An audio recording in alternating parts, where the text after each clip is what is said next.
এক পিতার দোয়া এটা, এক পিতার স্বপ্ন আমার ছেলে নামাজি হবে, আমার মেয়ে পর্দানসীন হবে, আমার স্ত্রী চরিত্রবান হবে। আর কিচ্ছু নাও যদি মিলে খোদার কসম কোনো অসুবিধা নেই। স্ত্রী সন্তান যদি বছরের পর বছর মাটিতেও ঘুমায় তাইলেও কোনো সমস্যা নাই।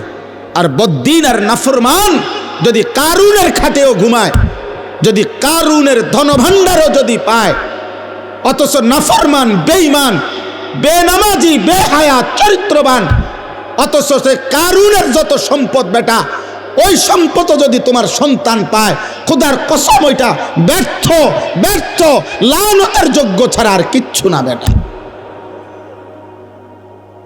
অভিশপ্ত, ওইটা অভিশপ্ত জীবন।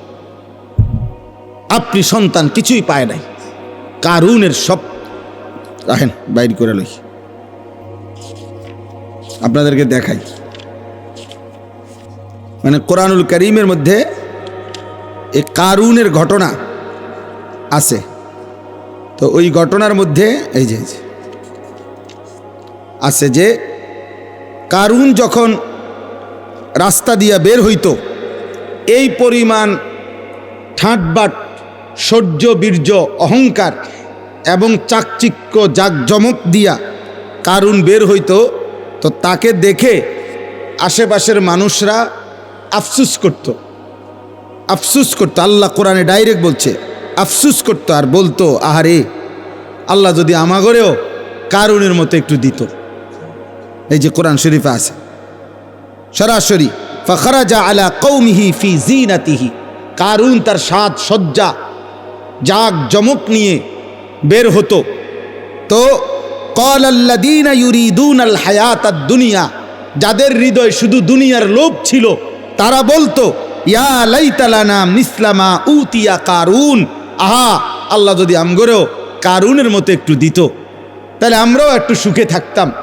খোদার কসম আল্লাহ বলে, এরপরে যেদিন আল্লাহ কারুনকে তার সমস্ত ঘর সম্পদ, রাশি রাশি স্বর্ণরৌপ্য সহ জীবন্ত মাটির নিচে দাফন করে ফেলছে, ফাখাসাফনা বিহি ওয়া বিদারিহিল আরদা, তাকে তার ঘর সহ আল্লাহ জিন্দা মাটির নিচে দাফন করে দিছে এই নাফরমান বেঈমানকে।